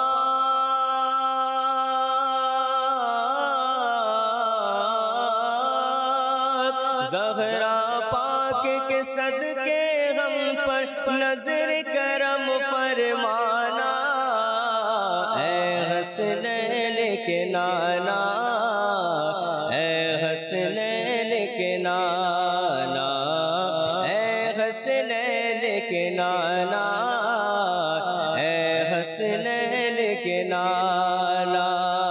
आपके दर का हूँ मैं भिखारी, आप है मेरे दाता, आपके दर का हूँ मैं भिखारी, आप है मेरे दाता।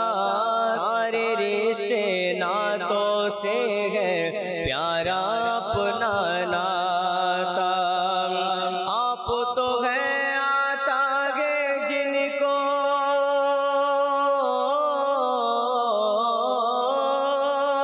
आप तो है आता है जिनको सबकी लाज निभाना, ऐ हसनैन के नाना, ऐ हसनैन के नाना, ऐ हसनैन के नाना, ऐ हसनैन के नाना। আমাদের আজকের বিষয় আশিকে আকবর, এ নিচে আলোচনা হচ্ছে ইনশাআল্লাহ তাআলা। আমরা আপনাদের কলগুলো শ্রবণ করছি ইনশাআল্লাহ তাআলা। আশা করছি আরও আপনাদের কলগুলো আমরা সামিল করব অনুষ্ঠানের মধ্যে। আসুন আমরা টপিকের দিকে যাব, মাইনুদ্দিনের কাছে আবারও যাবো ইনশাআল্লাহ তাআলা আজকের বিষয় নিয়ে, আশিকে আকবর। সিদ্দিক আকবর রাদিয়াল্লাহু তাআলা আনহু ছিলেন খুবই কোমল হৃদয়ের ব্যক্তিত্ব এবং মমতা ও দয়াবান তার ভিতরে এমনভাবে ছিল যে তিনি কোনো মুমিনের কষ্টকে সহ্য করতে পারতেন না। যেটা হযরত বিলাল রাদিয়াল্লাহু তাআলা আনহুর ব্যাপারে এসেছে। হযরত বিলাল রাদিয়াল্লাহু তাআলা আনহুর যে মালিক ছিল উমাইয়া বিন খলফ, তো তাকে অনেক অত্যাচার করত, তার প্রতি অনেক জুলুম করত। একবার মরুভূমিতে, উত্তপ্ত মরুভূমিতে নিয়ে হযরত বিলাল হাবশী রাদিয়াল্লাহু তাআলা আনহুকে এমনভাবে আঘাত করছিল যে তার শরীর মোবারকের উপর ইসলাম গ্রহণ করার কারণে তাকে এত যন্ত্রণাদায়ক শাস্তি দিচ্ছেন। তো ওই রাস্তা দিয়ে হযরত সিদ্দিক আকবর রাদিয়াল্লাহু তাআলা যাচ্ছিলেন। এটা দেখে সিদ্দিক আকবর রাদিয়াল্লাহু আনহুর মনের মধ্যে অন্তরে খুবই কষ্ট অনুভূত হলো যে একজন মুমিনকে কিভাবে তার মালিক এত নির্যাতন করছে। তখন ওই মালিককে উদ্দেশ্য করে সিদ্দিক আকবর রাদিয়াল্লাহু তাআলা আনহু বললেন যে তোমার কি একটু দয়া হয় না যে তুমি তাকে এত কষ্ট দিচ্ছ? তখন ওই কাফের মালিক উমাইয়া বিন খলফ বললেন যে তুমি তাকে, তোমার কারণে সে এত কষ্ট সহ্য করছে, অর্থাৎ সে তোমার ইসলামকে গ্রহণ করে নিয়েছে, তুমি যে দিনের পথে এসেছো তোমার প্রতি অনুপ্রাণিত হয়ে সে ইসলামকে গ্রহণ করেছে, তো এই কারণেই সে এত কষ্ট পাচ্ছে। তুমি যদি তোমার যদি সামর্থ্য থাকে, তোমার যদি তার প্রতি দয়া হয়, এত দয়া হয়, এটা টিটকারিমূলক ভাবে সে উপস্থাপন করছে। এটা টিটকারিমূলক ছিল যে তোমার এত দয়া লাগলে তুমি ছাড়িয়ে নাও, আজাদ করে দাও, আজাদ করে নাও। তখন হযরত সিদ্দিক আকবর রাদিয়াল্লাহু তাআলা আনহু তাকে কি করলেন, সেখান থেকে আজাদ করলেন এবং বললেন যে তার থেকে শক্তিবান, সামর্থ্যবান আরো ভালো গোলাম আমার কাছে আছে, তুমি তার বিনিময়ে আমাকে হযরত বিলাল হাবশী রাদিয়াল্লাহু তাআলা আনহুকে দিয়ে দাও।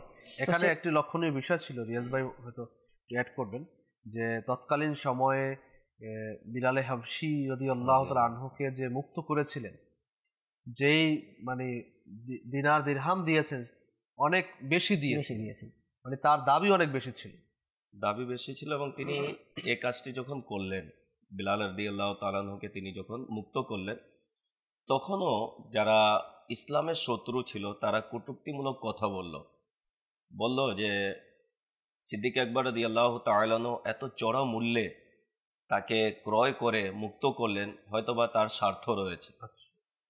তো বিভিন্নভাবে যখন অপবাদ দিল, আল্লাহ তাবারাক ওয়া তাআলা কুরআনুল কারীমের মধ্যে আয়াতে কারিমা নাজিল করলেন এবং সে আয়াতে কারিমার মধ্যে বলা হলো যে সিদ্দিক আকবর রাদিয়াল্লাহু তাআলা এই যে কাজ করেছেন শুধুমাত্র আল্লাহর জন্য করেছেন। সুবহানাল্লাহ। যখন কোরআন স্বীকৃতি দিল, আল্লাহর পক্ষ থেকে যখন এই নির্দেশ চলে আসলো, তখন মুশরিকরা তারা বলতে বন্ধ করলো। তো সিদ্দিক আকবর রাদিয়াল্লাহু তাআলা আনহু এর যদি আমরা ইসলামের খেদমতকে যদি নিয়ে নিই, এত ব্যাপকভাবে তিনি খেদমত করেছেন। তিনি 2 বছর 7 মাস যে খেলাফতের মাসনাদে আসীন ছিলেন, তো এই যে আপনার 2.5 বছর এর অধিক যে সময় ছিল, অনেক তিনি ইসলামের খেদমত করেছেন। বলা হয় ইসলাম যেদিন গ্রহণ করলেন সেই দিনই তিনি 40,000 দিরহাম ইসলামের খেদমতের জন্য নবী পাক সাল্লাল্লাহু আলাইহি সাল্লামের দরবারে দিলেন।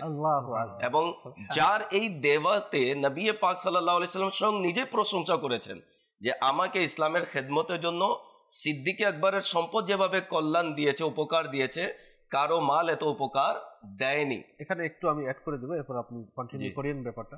হচ্ছে যে এক্ষেত্রে বোঝা যায়, দর্শক শেয়ার করতে চাই যে ইসলামের খিদমতের জন্য দিনার দিরহামের প্রয়োজন, টাকার প্রয়োজন। আপনি যাই বলেন না কেন, ইসলামের খিদমত যাদের দিয়ে হচ্ছে, ধরুন না মসজিদের ইমাম সাহেব, তিনি নামাজ পড়াচ্ছেন, আমরা তার পিছনে নামাজ আদায় করছি, এখন তাকে আমরা ন্যূনতম স্যালারিটা পর্যন্ত দিতে পারছি না, তার দিকে আমরা ঠিকমতো কেয়ার করতে পারছি না, যদিও দেয় তাহলে অনেক কথা শুনিয়ে থাকি। তো এরপরে আপনি আরও যদি ইসলামিক খেদমতগুলো দেখেন, বুজুর্গান কিরামের খেদমত দেখেন, বর্তমানে যদি দাওয়াত ইসলামের যে ইসলামের খেদমতগুলো যদি আমরা লক্ষ্য করি, মাদানী চ্যানেলের খেদমতই আপনারা লক্ষ্য করেন।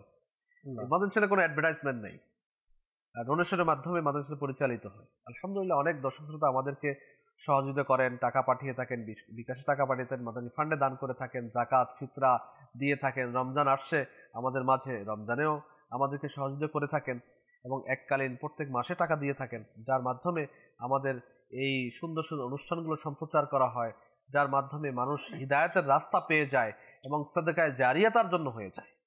এখন এই অনুষ্ঠানের সম্প্রচার হচ্ছে, কে জানে আশিক আকবরের এই কথা শুনে একজন আশিক হয়ে যাবে, নবী পাক সাল্লাল্লাহু আলাইহি ওয়াসাল্লামের ভালোবাসা পোষণকারী হয়ে যাবে, কেউ নামাজি হয়ে যাবে, কেউ রোজাদার হয়ে যাবে। আমরা তো বিভিন্ন সময় অভিমত শ্রবণ করে থাকি। আমি অন্য চ্যানেল দেখতাম, এখন সেগুলো বাদ দিয়ে দিয়েছি, এখন মাদানী চ্যানেল দেখি।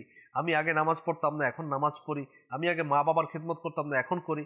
আচ্ছা মনে করুন যিনি এই ভালো হয়ে গিয়েছেন, নামাজ পড়ছেন অথবা মা বাবার খিদমত করছেন, আগে না ফরমান ছিলেন, ইসলামের পথে ফিরে এসেছেন, এমনও শোনা যায় অমুসলিমরা ইসলাম ধর্ম গ্রহণ করে ফেলে মাদানী চ্যানেল দেখে। এই মাদানী চ্যানেল সম্প্রচারের কাজে যারা সহযোগিতা করেছেন তারা কি সওয়াব পাবে না? নিঃসন্দেহে পাবে।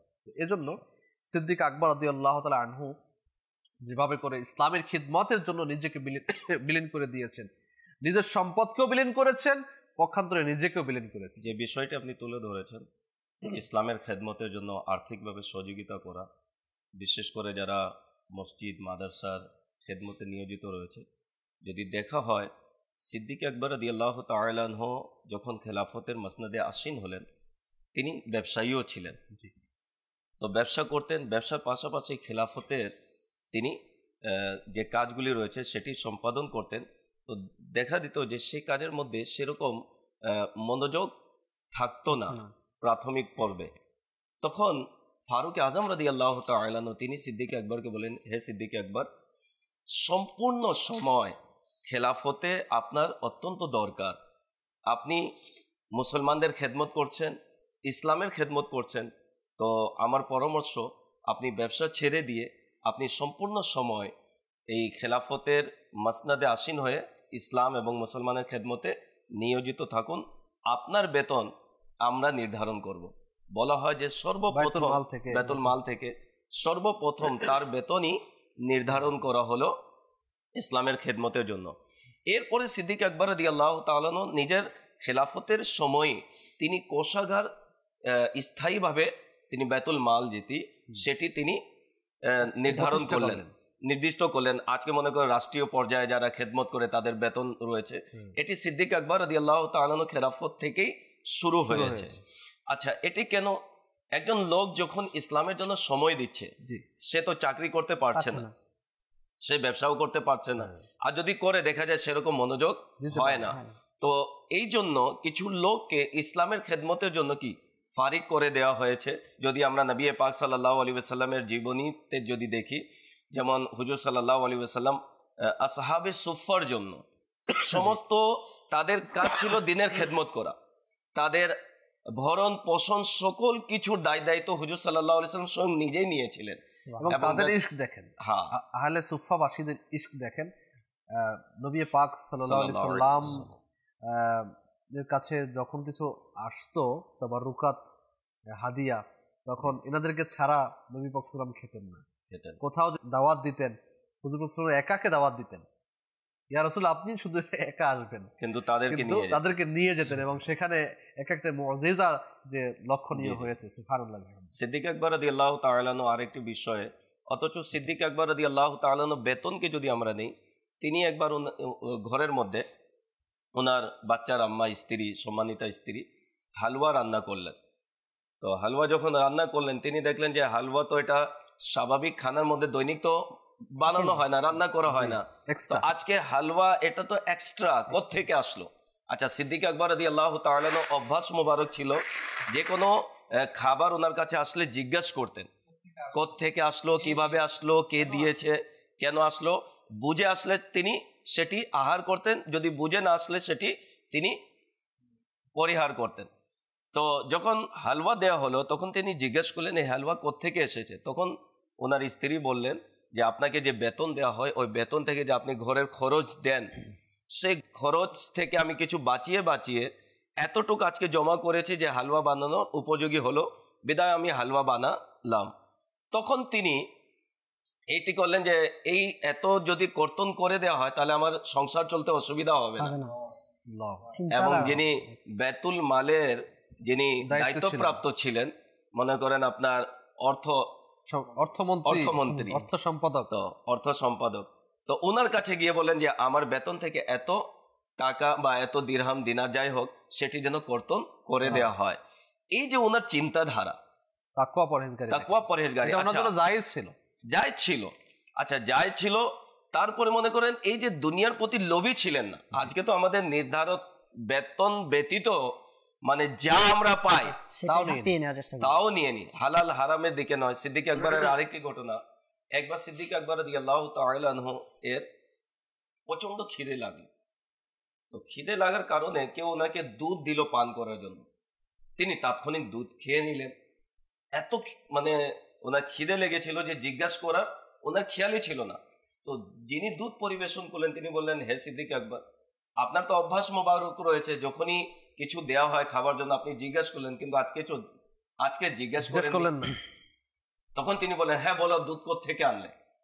তখন তিনি বললেন যে আমি জাহিলি যুগে একজনের উপর মন্তর পড়ে ফুঁক দিয়েছিলাম, তার সঙ্গে আজকে দেখা হলো, সে পারিশ্রমিক হিসাবে আমাকে এই দুধ দিয়েছে। সিদ্দিক আকবর রাদিয়াল্লাহু তাআলা তাৎক্ষণিক নিজের হলকের ভিতরে আঙুল ঢুকালেন এবং তিনি বমি করলেন। বমি করতেছেন, এমনকি ওই বমির মধ্যে যখন দুধের মিশ্রণ আর দেখা দেয়নি, তখন আল্লাহ তাবারাক ওয়া তাআলার দরবারে দোয়া করলেন, মাওলা, আমি সিদ্দিকের যত ক্ষমতা ছিল আমি সেটি বের করার চেষ্টা করেছি, বাকি যদি আমার শিরায় উপশিরায় যদি প্রবেশ করে থাকে তুমি নিজের দয়াতে আমাকে মাফ করে দাও। এই যে তাকওয়া পরহেজগারি, ওনাদের জীবনীর মধ্যে আমাদের জন্য অনেক কিছু শিক্ষণীয় বিষয় রয়েছে। আজকে তো আমরা কোনো পরোয়াই করি না কোত্থেকে আসছে, কেন আসছে, দেখার বিষয়, বা শুধু সম্পদশালী বিত্তশালী হওয়ার তালের মধ্যে আমরা লেগে রয়েছি, কিন্তু হালাল হারামের দিকে আমরা তাকাচ্ছি না, অথচ এই বিষয় কিন্তু পাকড়াও রয়েছে। আচ্ছা, সিদ্দিক আকবর রাদিয়াল্লাহু তাআলা জীবনী যদি দেখি, জান্নাতের সুসংবাদ দুনিয়াতে পেয়েছেন, জাহান্নাম থেকে মুক্তিনামা দুনিয়াতেও পেয়েছেন, এরপরেও যে এত তাকওয়া, এত পরহেজগারি, রেজাল্ট ওনার কাছে যে আমার স্থান হচ্ছে জান্নাত, আমি জাহান্নামে যাব না। আচ্ছা, এমনও রেজাল্ট যে উম্মতে মুহাম্মাদের মধ্যে বিনা হিসাবে সর্বপ্রথম বলা হয় পুরুষদের মধ্যে সর্বপ্রথম তিনি জান্নাতে প্রবেশ করবেন, আর মহিলাদের মধ্যে খাতুনে জান্নাত রাদিয়াল্লাহু তাআলা জান্নাতে যাওয়ার জন্য সকল দরজা খুলে দেওয়া হবে। আচ্ছা, বলা হয়েছে যে জান্নাতের মধ্যে বিশেষ একটি দরজা সিদ্দিকে আকবর রাদিয়াল্লাহু তাআলার জন্য বানানো হয়েছে, এবং বলা হয়েছে এমনও যে প্রত্যেক দরজা থেকে যার নাম ডাকা হবে তিনি হলেন সিদ্দিকে আকবর রাদিয়াল্লাহু তাআলা। 8টি দরজা না, 8টি দরজার মধ্যে প্রত্যেক দরজা থেকে ওনাকে আহ্বান করা হবে। এরপরে ওনার তাকওয়া পরহেজগারি দেখুন, খোদার ভীরুতা তার মাঝে ছিল। তো এই বিষয়টি আমাদের জন্য শিক্ষণীয় বিষয়, আমাদের মধ্যে নিয়ে আসা উচিত। হ্যাঁ, নিয়ে আসা উচিত।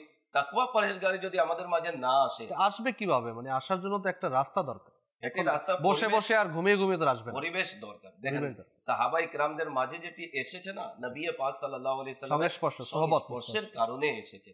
হুজুর সাল্লাল্লাহু আলাইহি সাল্লাম সবচাইতে বেশি আল্লাহকে ভয় করতেন, হুজুর সাল্লাল্লাহু আলাইহি সাল্লাম সবচাইতে বেশি আল্লাহ তাআলার কৃতজ্ঞতা জ্ঞাপন করতেন। হুজুর সাল্লাল্লাহু আলাইহি সাল্লাম সবচাইতে বেশি আল্লাহকে ভালোবাসতেন। হুজুর সাল্লাল্লাহু আলাইহি সাল্লাম সবচাইতে বেশি ইবাদত গুজার ছিলেন, রিয়াজত গুজার ছিলেন। এই সকল বিষয় সাহাবায়ে কেরাম নিজের জীবনে বাস্তবায়ন করেছেন। যিনি নিষ্পাপদের ইমাম সর্দার, তিনি যদি আল্লাহকে এত ভয় করেন, আমাদেরকে তো বেশি ভয় করা উচিত। তিনি যখন এত ইবাদত করেন, আমাদেরকে তো আরো করা উচিত। তিনি যদি এত আল্লাহ তাবারাক ওয়া তাআলাকে ভালোবাসেন, আমাদেরকে তো বেশি ভালোবাসা উচিত। বিদায় সংস্পর্শের কারণে, নবী পাক সাল্লাল্লাহু আলাইহি সাল্লামের সোহবতের কারণে তাদের মাঝে এই বিষয়টি ছিল। আজও কেউ যদি নেককার, পরহেজগার, মুত্তাকি ব্যক্তিদের সংস্পর্শ যদি থাকে, তাহলে এই চিন্তাধারা অবশ্যই আসবে। যেমন আমরা যদি দাওয়াত ইসলামীর মাদানী পরিবেশকে যদি আমরা নিই, আল্লাহর রহমতে এই পরিবেশের মধ্যে এই সকল বিষয় আজকে যে আলোচনা হচ্ছে, কেন হচ্ছে? আমল করার কারণে। এই মাদানী চ্যানেলের মাধ্যমে দর্শকদেরকে এই জন্য বলা হচ্ছে, আমরা যদি ঘরে থাকি বা বাইরে থাকি, আল্লাহকে যেন ভয় করি। এটা নয় যে মানুষের সামনে আল্লাহকে ভয় করলাম, নির্জনে গুনাহ করলাম।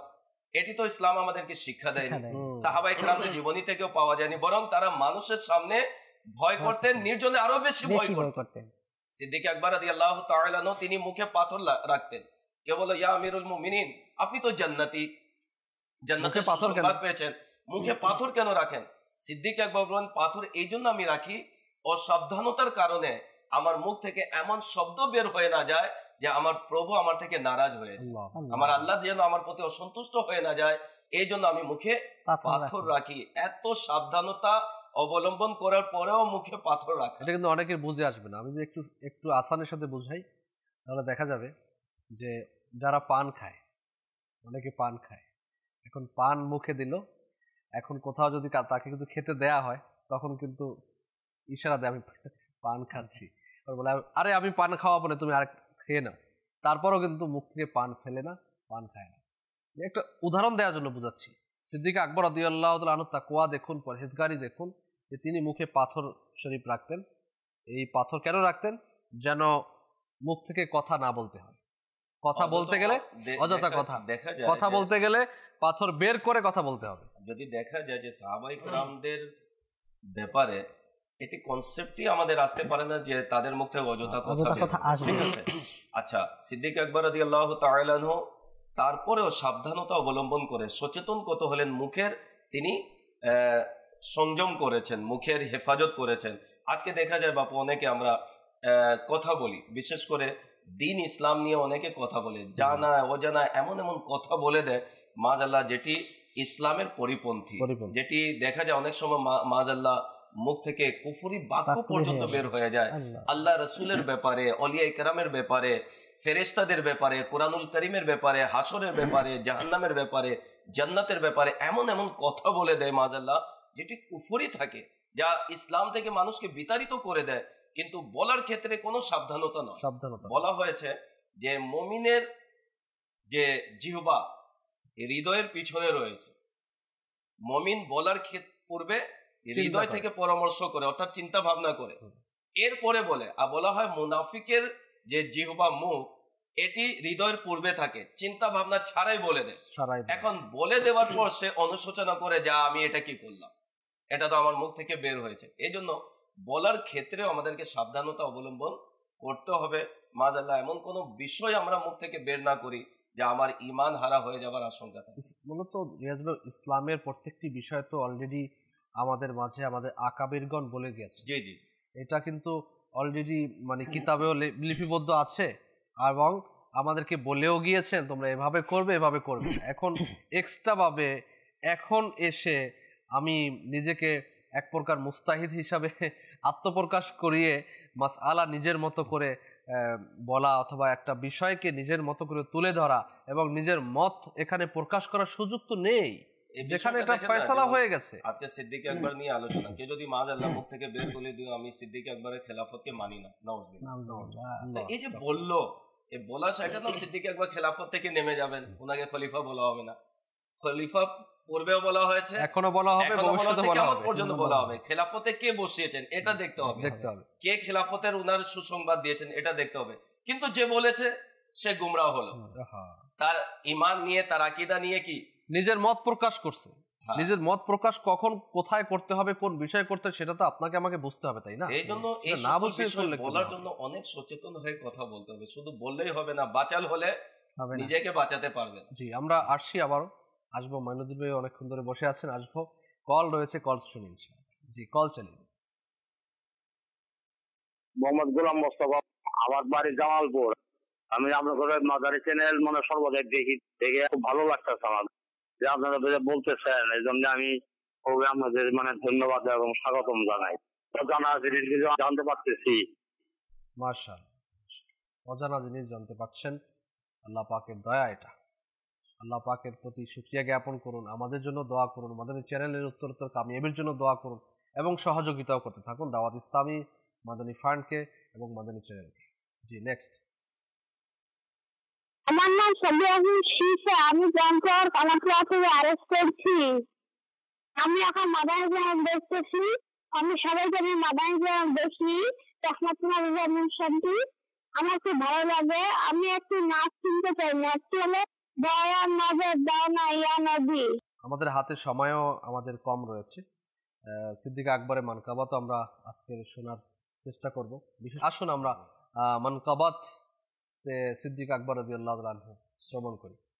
নিঃসন্দেহে খোদা ভীতির প্রতীক সিদ্দিকে আকবর যে সত্যিকারের একজন নবী প্রেমিক সিদ্দিকে আকবর যে নিঃসন্দেহে খোদা ভীতির প্রতীক সিদ্দিকে আকবর যে হাবিবে খোদার যিনি সফর সাথী সিদ্দিকে আকবর যে হাবিবে খোদার যিনি সফর সাথী সিদ্দিকে আকবর যে মাজারে হলেন প্রিয় নবীর সাথী সিদ্দিকে আকবর যে মাজারে হলেন প্রিয় নবীর সাথী সিদ্দিকে আকবর যে আমিরুল মুমিনিন আপনি ইমামুল মুসলিমিন আপনি আমিরুল মুমিনিন আপনি ইমামুল মুসলিমিন আপনি বলেছেন নবী যাকে জন্নতি সিদ্দিকে আকবর যে বলেছেন নবী যাকে জন্নতি সিদ্দিকে আকবর যে নিঃসন্দেহে খোদা ভীতির প্রতীক সিদ্দিক যে সত্যিকারের একজন নবী প্রেমিক সিদ্দিকে আকবর যে সকল সাহাবীদের চেয়েও অতি নিকটতর যিনি জমিন আর আসমানে নবীর সাথী সিদ্দিকে আকবর যে ওমরের চেয়েও যিনি ঊর্ধ্বে ওসমানের চেয়েও যিনি ঊর্ধ্বে ওমরের চেয়েও যিনি ঊর্ধ্বে ওসমানের চেয়েও যিনি ঊর্ধ্বে এতে সন্দেহ নেই আলীর ইমাম সিদ্দিকে আকবর যে এতে সন্দেহ নেই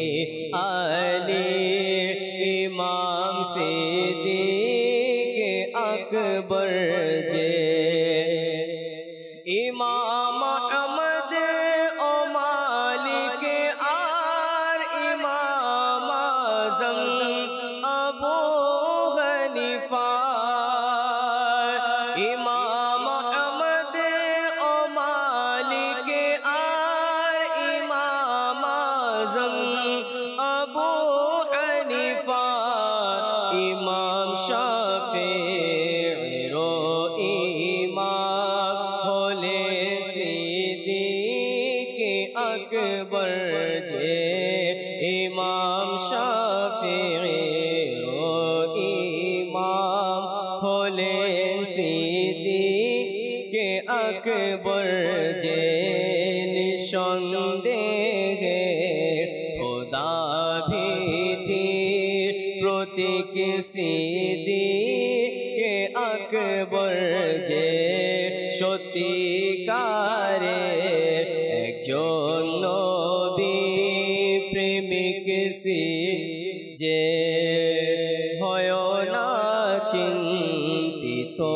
গুনাহগার তব হাসরে সহায়ক শাফাআতকারী নবীর প্রিয়জন সিদ্দিক আকবর যে বিপদে ভয় করো না ওগে আতার প্রভু রশেষে দয়ায় বিপদে ভয় করো না ওগে আতার প্রভু অশেষে দয়ায় তোমার মুশকিল কুশানবী সাহায্যকারী সিদ্দিক আকবর যে তোমার মুশকিল কুশানবী সাহায্যকারী সিদ্দিক আকবর যে নিঃসন্দেহে খোদা ভীতির প্রতীক সিদ্দিক আকবর যে সত্যিকারে একজন নবীর প্রেমিক সিদ্দিক আকবর যে সত্যিকারে একজন নবীর প্রেমিক সিদ্দিক আকবর যে টাইম আমাদের হাতে একেবারেই সংক্ষিপ্ত রিয়াজ ভাই, কিন্তু একটি কথা না বললে মনে হয় আমাদের অপূর্ণতা থেকে যাবে আজকের প্রোগ্রাম। সেজন্য আমি আপনার থেকে নিতে যাচ্ছি অন্তিম মুহূর্তের যে ইশক ভরা সংক্ষিপ্ত ঘটনাটা। রাসূল পাক সাল্লাল্লাহু আলাইহি ওয়াসাল্লাম দরবারে অনুমতি বলার নিয়ত করেছিলাম, যেহেতু সিদ্দিক আকবর রাদিয়াল্লাহু তাআলা আনহু এর জীবনীর মধ্যে বিশেষ যেটি বিষয়টি ফুটে উঠেছে সেটি হচ্ছে ইশকে রাসূল, যার কারণে তাকে আশিকে আকবর বলা হয়। যুগে যুগে আশিক অনেকে হয়েছে, কিন্তু সিদ্দিকে আকবরের মতো কেউ হয়নি, হবেও না। ইশকে রাসূলের সূচনা যার মাধ্যমে হয়েছে সিদ্দিক আকবর রাদিয়াল্লাহু তাআলা আনহু এর জীবনীতে পাওয়া যায়। তিনি যখন সূচনাও যেমন হয়েছে শেষটাও তেমন হয়েছে, সেরকম হয়েছে। নিজের আদরের মেয়ে আয়েশা সিদ্দিকা রাদিয়াল্লাহু তাআলা আনহা কে সিদ্দিক আকবর রাদিয়াল্লাহু তাআলা বলেন, হে আয়েশা, সর্বপ্রথম জিজ্ঞাসা করলেন যে হুজুর সাল্লাল্লাহু আলাইহি সাল্লামকে কয়টি কাফনে ওনাকে মাজার মোবারকে সমাহিত করা হয়েছে। সে বিষয়টি জিজ্ঞাসা করার উদ্দেশ্য ছিল যে আমিও যেন আমার কাফনের জন্য সুন্নতের খেয়াল রাখা হয়। এরপরে তিনি যে ওসিয়ত করলেন, এটি আমরা যারা আশিকে রাসূল আমাদের আকীদাকে আরো মজবুত করে দেয়। তিনি বলেন, হে আয়েশা, আমি যখন ইন্তেকাল করব আমার জানাজার খাটকে সর্বপ্রথম নবী পাক সাল্লাল্লাহু আলাইহি সাল্লামের দরবারে নিয়ে যাওয়া হোক এবং এটি বলা হোক, ইয়া রাসূলুল্লাহ সাল্লাল্লাহু আলাইহি সাল্লাম, আপনার গোলাম সিদ্দিক আকবরের জানাজায় এসেছে। যদি নিজে নিজে দরজা খুলে যায়, শর্ত দেখুন, নিজে নিজে যদি দরজা খুলে যায় তাহলে আমাকে নবী পাক সাল্লাল্লাহু আলাইহি সাল্লামের কদমে পাশে যেন সমাহিত করা হয়। আর যদি নিজে নিজে না খুলে, তাকে মুসলমানদের যে সাধারণ কবর রয়েছে জান্নাতুল বাকি, সেখানে যেন সমাহিত করা হয়। নবী পাক সাল্লাল্লাহু আলাইহি ওয়াসাল্লামের এই আশিক যখন ইন্তেকাল করলেন, সংক্ষিপ্ত ইন্তেকাল করলেন, ফারুক আজম রাদিয়াল্লাহু তাআলা জানাজা নামাজ এর ইমামতি করলেন। তার ওই নসিহত অনুযায়ী যখন নিয়ে যাওয়া হলো, বলা হলো ইয়া রাসূলুল্লাহ সাল্লাল্লাহু আলাইহি ওয়াসাল্লাম আপনার আশিক আবু বকরের জানাজা এসেছে, তখন শুধু দরজাই খুলেনি নিজে নিজে, অদৃশ্য থেকে আওয়াজও আসলো নবী পাক সাল্লাল্লাহু আলাইহি ওয়াসাল্লামের রওজা মুবারক থেকে, যা উপস্থিত সাহাবায়ে কেরামগণ সবাই শুনেছেন। আচ্ছা, সিদ্দিক আকবর যখন ওসিয়ত করলেন কেউ কিন্তু বিরোধিতা করেনি। এটা কি শর্ত দিলেন হে সিদ্দিক আকবর, নিজের দরজা কিভাবে খুলবে? কেন? তাদের আকিদা ছিল যে আলা হযরত আমাদেরকে আকিদা দিয়েছেন, তু জিন্দা হে ওয়াল্লাহ, তু জিন্দা হে ওয়াল্লাহ, মেরে চশমে আলম সে ছুপ জানে ওয়ালে। যারা আলা হযরত রাহমাতুল্লাহ তাআলা আলাইহির এই দেওয়া আকিদার বিরোধিতা করে, তাদের জন্য শিক্ষণীয় বিষয়, আলা হযরত কিন্তু নিজের মন গড়া বলেননি, সাহাবায়ে কেরামের জীবনী রিসার্চ করে তিনি আমাদেরকে এই আকিদা দিয়েছেন। হ্যাঁ, কেউ বিরোধিতাও করেনি। আচ্ছা, সবাই এই আওয়াজ শুনলো কি, যে প্রিয়তমকে প্রিয়তমের কাছে সমাহিত করে দেওয়া হোক, যে প্রিয়তম তার প্রিয় ভাজনের জন্য অপেক্ষারত রয়েছে। পরিশেষে নবী পাক সাল্লাল্লাহু আলাইহি সাল্লামের কদমের পাশেই ওনাকে সমাহিত করা হয়। শুধু এটাই নয়, নবী পাক সাল্লাল্লাহু আলাইহি সাল্লাম বলেছেন হাসরের ময়দানে যখন উঠানো হবে, সর্বপ্রথম আমার কবরকে খোলা হবে, আমি বের হব, এরপরে সিদ্দিক আকবর এর কবর মোবারককে, এরপরে ফারুক আজম রাদিয়াল্লাহু তাআলা কবর মোবারককে, এরপরে জান্নাতুল বাকিতে যারা রয়েছেন তাদের কবরকে। তিনি বলেন আমার ডান পাশে সিদ্দিক আকবর, বাম পাশে ফারুক আজম, এভাবে আমরা হাসরের ময়দানে যাব। তো আলহামদুলিল্লাহ, যাদের হৃদয়ের মধ্যে তাদের ভালোবাসা, আমরাও পিছনে পিছনে যাব। আমির আহলে সুন্নাত তো এখানে আকীদা বয়ান করেছেন, খুলদ মে হোগা হামারা দাখিলা ইস শান সে ইয়া রাসূল আল্লাহ কা নারা লাগাতে যাएंगे ইনশাআল্লাহ। মাশাআল্লাহ। আকাইদ শিখতে হলে সাহাবায়ে কেরাম থেকে শেখা উচিত এবং তাদের আকীদাই আমাদের পোষণ করা উচিত। দাওয়াত ইসলামী তাদের আকীদাই পোষণ করে থাকেন। আলা হযরত রাহমাতুল্লাহ আলাইহি, বুজুর্গানে কিরাম, আউলিয়ায়ে কামিলিন, আমাদের শাহজালাল শাহবারান রহমতুল্লাহ তাআলা আলাইহিম আজমাইন সহ 360 আউলিয়ায়ে কিরাম যারা বাংলার জমিনে এসেছেন, তারাও সেই আকীদাই পোষণ করেছেন। সেই আকীদার উপরেই আমাদের বিশ্বাস থাকা উচিত। আল্লাহ পাক আমাদেরকে সিদ্দিক আকবর রাদিয়াল্লাহু তাআলা আনহু এর ভালোবাসা নসিব করুন এবং তিনি যেভাবে নবী পাক সাল্লাল্লাহু আলাইহি ওয়াসাল্লামকে ভালোবেসেছেন এর সাদাকা আমাদের নসিব। আমিন আমিন। যাতে আমরাও ভালোবাসি, আমাদের নসলের মধ্যেও যাতে আশিক তৈয়ার হয়, যেন দুশমন তৈয়ার না হয়। কিয়ামত পর্যন্ত আমাদের নসলের মধ্যে আশিক রাসূল সৃষ্টি হতে থাকে। আমিন বিজাহিন নবীল আমিন সাল্লাল্লাহু আলাইহি ওয়াসাল্লাম। না, আসুন সবাই মিলে আমরা দাঁড়িয়ে সালাতু সালাম পেশ করি।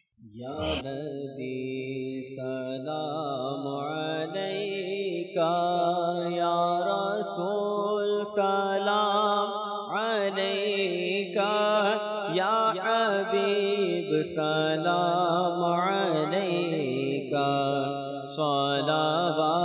সালাওয়াতুল্লাহ আলাইকা, ইয়া নবী সালাম আলাইকা, ইয়া রাসূল সালাম, ইয়া হাবিব সালাম, সালাওয়াতুল্লাহ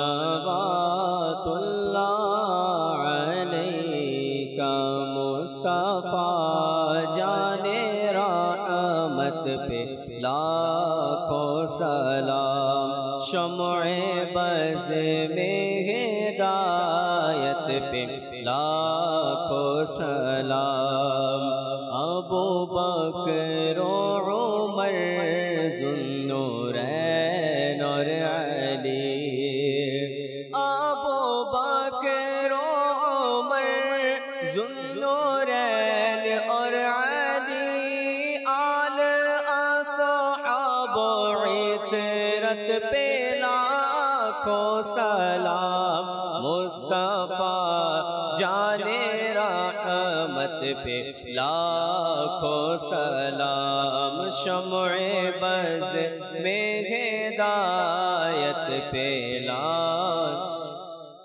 गौसे आज़म इमाम मुत्तक़ा बंदुक़ा, जलवाए शाने कुदरत पे लाखों सलाम, डाल दी क़ल्ब में अज़मते मुस्तफ़ा सही حضرت پہ لاکھوں سلام مصطفیٰ جانے رحمت پہ لاکھوں سلام معبز میں ہدایت پہ لاکھوں سلام سبحانک اللہم وبحمدک لا الہ الا انت استغفرک واتوب الیک سبحانک اللہم وبحمدک لا الہ الا انت استغفرک واتوب الیک سبحانک اللہم وبحمدک لا الہ الا انت استغفرک واتوب الیک صلاۃ والسلام علیک نبی اللہ وعلى آلك واصحابك يا نور الله سبحان ربك رب العزة عما يصفون وسلام على المرسلين والحمد لله رب العالمين بحق لا إله إلا الله محمد رسول الله صلى الله عليه তাহাজ্জুদ আর ফজরের অভ্যাস আছে যার রহমত পূর্ণ প্রভাত হয় তার